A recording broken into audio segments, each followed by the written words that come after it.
Welcome to SS news. నేను మీ శిరీష. ఇవాల్టి ముఖ్యాంశాలు. Headline sponsored by GNR golden diamonds, YSR junction, Narasannapeta. 10వ తరగతి హాజరవుతున్న విద్యార్థులకు ఉచిత బస్సు ప్రయాణం కల్పించనున్నట్లు ఎమ్మెల్యే గోనిశంకర్ వెల్లడి.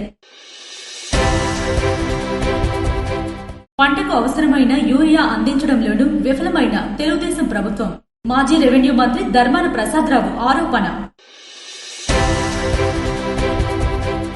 వర్ధమాన రచయిత్రికి ఉగాది తెలుగు సాహితీ ప్రతిభా పురస్కారం.